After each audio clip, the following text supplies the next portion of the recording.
Welcome back to a brand new episode of Mastering Programming. In today's episode, I'll be showing you how to do this very cool app that allows you to draw in iOS using SwiftUI. Now, using the app, you'll actually be able to draw, you'll be able to select or paint, you'll be able to select any color that you would like, and you'll also be able to change the thickness. So I'll make it to max. Let's select green, let's go over here, and you should be able to basically paint or draw using that thickness. Now I set it up so that if I also change the thickness over here, it automatically changes it on the existing view that I had created, and I'll show you how to do all of this very easy in under maybe 15 minutes. So without further ado, let's get started. Now, as you can see, I'm here in my Xcode project. It's an empty SwiftUI file. I have the simulator set up on iPhone 16 or the simulator on iOS 16, so just over here. And I am currently using Xcode, and I'm using version 16.1. Now, without further ado, let's just get started straight into it. And the first thing that I'm going to do is I'm going to add a few different variables here that will allow us to work with the app. The first one is going to be at state, and it will be called lines, and these are the lines that we're basically going to be creating. Now I'm going to do this, and then inside of here it's going to be in the form of an array. So to do this, we need to create a bracket over here, and then inside of here we need to just identify what kind of element is it expecting. In our case, it's going to be a CG point. And because at the moment it will be an empty array, what I need to do is this, and then also add inside of here, add another box like this. And that we're creating an empty array of CG points, or it's expecting for it to be CG points. I'm going to create my second variable, which will be at state var, and this one will be line color.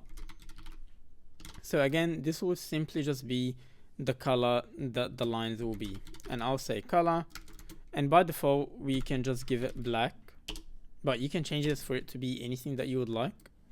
After that, finally, it's the line width, and you can see here it's actually pretty cool that it's auto completing it. So I'm gonna go ahead and click tab, and it auto completes it for me. Also, I realized that here this is meant to be a capital S. For now, however, you can see that for that one it's at state, line width, and CG float. Now I'm going to let it start with 3.0 just because it's thick enough. I like it.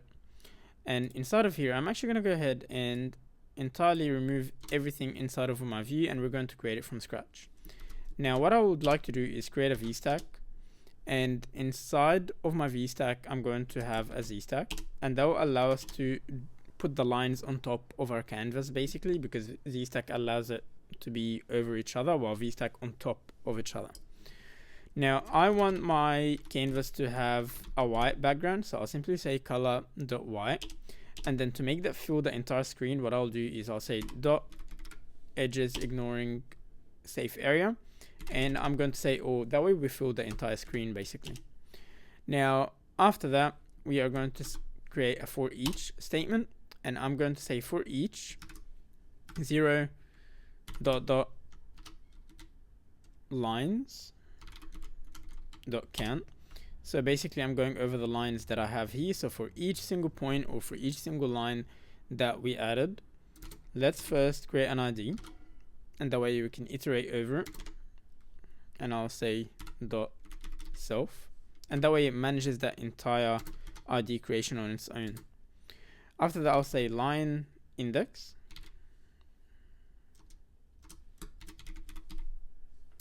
in, and don't stress out if there's some errors that we're getting, because we're building this code in order. Some things might be missing. So then let's create a path, and I'll say path,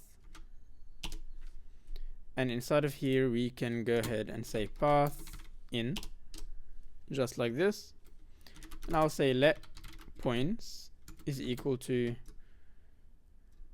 lines,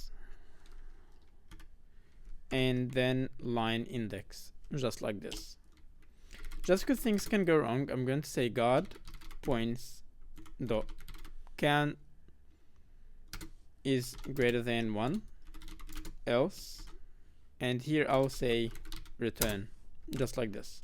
So I just want to make sure that we actually do have points before we move forward, or lines before we move forward, that the user has drawn. And then if we do have it, then what we can do is we can say path.add line, and we're going to say to that point, so to that location on the screen or on the canvas. There we go. Now I'm going to go to where the for each statement ends, over here, and I'm going to say dot stroke, and I'm going to give that stroke the line color, and I want it to also get the line width, and here we can pass in line width just like that. So far, very easy. Now at the moment it's saying cannot find the point in scope, which is fine, but it's not actually fine, it's because we are missing something here. So over here, after we check that we don't have any errors, what we need to do is we can say path.move to, and I'm just going to say to the first point. Okay. After that, what we need to do is we can say for point in points dot drop first, and we need to add this line over here, and that should actually get rid of that error. Now we're going to be getting another error, so over here this is meant to be added just over here, and I believe that should, yep, remove the error that we had. And so at the moment we're on this line over here. What we need to do is go 2 more lines, and then over here let's add a gesture, so if the user actually swipes. So, and I love how it's actually auto completing everything. So I'm going to say dot gesture, just like this, and here we need to identify what kind of gesture we want. I want it to be a drag one, so I'll say drag gesture, and I'll say minimum distance. Now the minimum distance will be 0, and then coordinate space, and inside of here I'm just going to say dash local. Now feel free to actually play around with this and see what works best for you, because that's just what I played with just for this tutorial, and that's what I liked. But you can change around minimum distance, you can change around the thickness and so on, and experiment with what can be better. Now we want to detect changes as the gesture is happening, or as the user is moving their mouse. And so to do this, what we're going to say is we're going to say dot on changed. So if there is actually a change, now what I'll do is I'll say value, and we're going to say value in. We're going to now check what the actual change of value is. So I'll say if value dot translation is equal to 0, then lines dot append, and inside of here we're just going to open and close the array so that it's expecting it. After that, over here we can say lines, and I'm going to say lines dot count -1, and then over here we're going to say dot append, and here we're simply going to say value dot location. So all we're doing now is just we're adding lines or dots where the user is actually gesturing, or where the user is dragging their finger. Cool. Now I'm going to just be cleaning up, so I'm going to close this empty space over here, and right over here after the bracket we're going to be creating a H stack. And a H stack is good because it allows us to lay out our elements horizontally next to each other. So far we have the V stack, which allows us to put it vertically on top of each other. We've got the Z stack that within depth, it allows us to stack things on top of each other. And then finally the H stack, which makes us stack things horizontally next to each other. We're going to be adding our first button, which I'm just going to go back really quickly. Now we're working on this. See how the buttons are laid out on top of each other? We're using the H stack. But see how this whole section is under this canvas? That's in the V stack. And then see how I can paint over our canvas? That's using the Z stack. Anyway, let's go back and we're going to be creating our first button, which is the clear button. So I'm going to go over here and I will say button action, just like this. Inside of here, I'll say lines is equal to open and close a bracket and then open and close a bracket. And now for our action, I'm going to come over here and I'm going to say text. And I'm just going to say clear. So I'm basically just recreating this button. So right now we'll say clear, but let's give it that red sort of feel. So I'm gonna go over here and then I'm just going to say dot padding, and then I'll say dot background color dot red, just for it to be red. Let's go further and say dot foreground.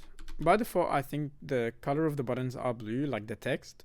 So I'm going to give it a white color just so that it pops out clearly, just how you can see over here instead of blue. And then finally, I want it to have that sort of curved edges. So I'm going to say dot corner radius 10. You can try again different values. It's pretty cool. Now let's add a spacer. And what happens when we add a spacer is that it will expand the distance between the elements as much as it can. But if we add a spacer between this element and this element, and this element and this element, this element and this element, and so on, it spaces things out or allows them to at least fill as much space as they can, and it ends up to some degree making it just fill it uniformly, or consistently, which is actually what we want. So after our clear, what we want to add is the color picker. So I'm gonna go ahead and I will say color picker, just like this. And inside of here, let's add the text. So I'm just going to say pick color. Again, just how it says here, pick color, and it will automatically create the color picker for us. Now, after that, what we need to do is selection. So where should that color selection that the user ends up picking go? Well, we created a variable for at the top called line color, so we're going to do that. I'm going to put $, and then I'll say line color, and believe it or not, that's actually already creating the color picker. And then I'll add a padding just to make sure the spacing is right. Now let's add another spacer, and this time what we're working on is this slider over here that allows us to edit the thickness of our lines. So now what I'll do is I'll type in slider. Here I'll say value, and then I'll say line width, which we actually created at the very beginning, just over here. And I want to give it a range, so the smallest a line thickness can be and the biggest. We're gonna go with 1 and 10. Obviously don't put 0, otherwise your user might be able to just paint but not have anything showing because the thickness of the line is 0. So I'm going to say in, and we're going to start off by 1, put 3 dots, and then 10. And then I'll say step 1. Now what this step allows us to do is that right now, let's go to the smallest. Right now it's at 1. Every time I drag it, now it's at 2. Every time I drag it more, 3, 4, 5, 6, 7, 8, 9, 10. So we're going up by 1 every single time I'm dragging this. You can see how it like sort of ticks rather than just smoothly moves, and that's because we're stepping over by 1 every single time. Let's go ahead and say text. We're going to give some text to this slider, and I'll just say line width, and now it will show up.